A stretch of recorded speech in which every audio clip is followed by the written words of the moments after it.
इसी दिन समुद्र मंथन के समय क्षीर सागर से लक्ष्मी जी प्रकट हुई थीं और भगवान विष्णु को अपना पति स्वीकार किया था।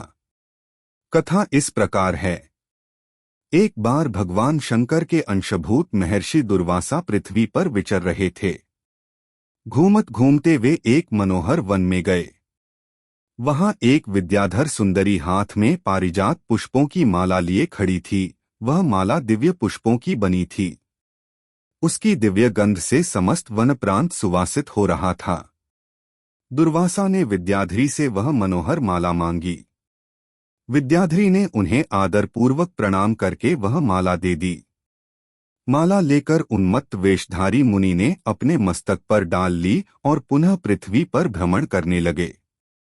इसी समय मुनि को देवराज इंद्र दिखाई दिए, जो मतवाले ऐरावत पर चढ़कर आ रहे थे। उनके साथ बहुत से देवता भी थे।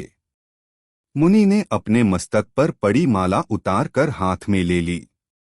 उसके ऊपर भौरे गुंजार कर रहे थे। जब देवराज समीप आए तो दुर्वासा ने पागलों की तरह वह माला उनके ऊपर फेंक दी।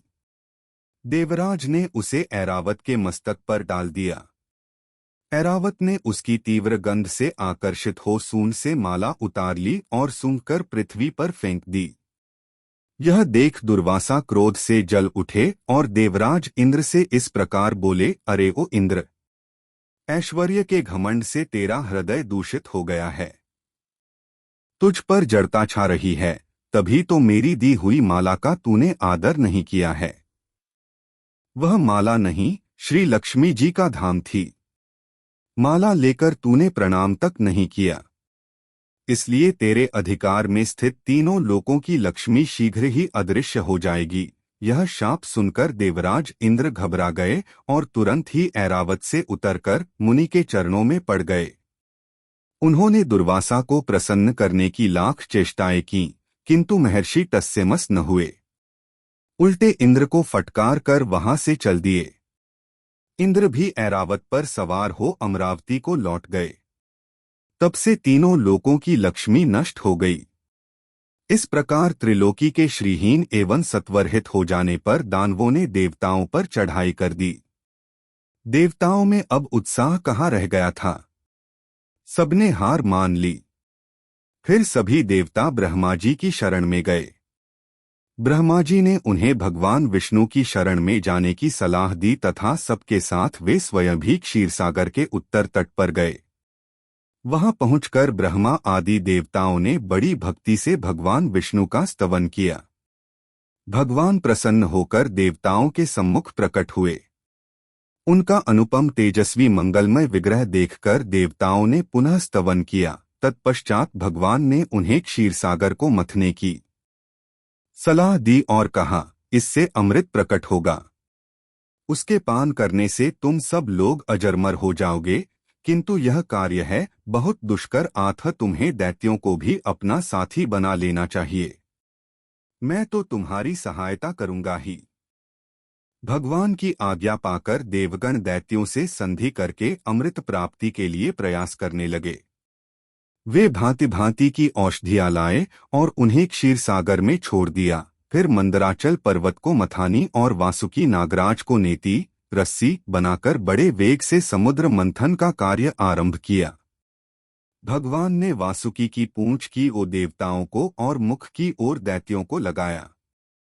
मंथन करते समय वासुकी की निःश्वासाग्नि से झुलसकर सभी दैत्य निस्तेज हो गए और उसी निःश्वास वायु से विक्षिप्त होकर बादल वासुकी की पूंछ की ओर बरसते थे, जिससे देवताओं की शक्ति बढ़ती गई।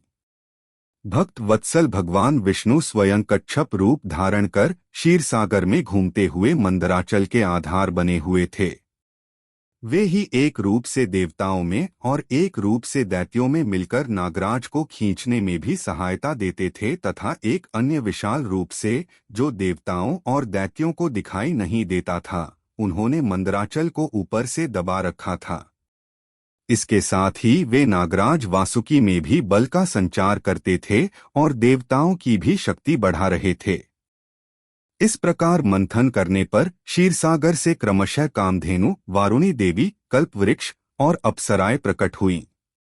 इसके बाद चंद्रमा निकले, जिन्हें महादेव जी ने मस्तक पर धारण किया। फिर विष प्रकट हुआ जिसे नागों ने चाट लिया। तदनंतर अमृत का कलश हाथ में लिए धन्वंतरी का प्रादुर्भाव हुआ। इससे देवताओं और दानवों को भी बड़ी प्रसन्नता हुई। सबके अंत में क्षीर समुद्र से भगवती लक्ष्मी देवी प्रकट हुईं। वे खिले हुए कमल के आसन पर विराजमान थीं। उनके अंगों की दिव्य कांति सब ओर प्रकाशित हो रही थी। उनके हाथ में कमल शोभा पा रहा था। उनका दर्शन कर देवता और महर्षिगण प्रसन्न हो गए। उन्होंने वैदिक श्री सूक्त का पाठ करके लक्ष्मी देवी का स्तवन करके दिव्य वस्त्राभूषण अर्पित किए।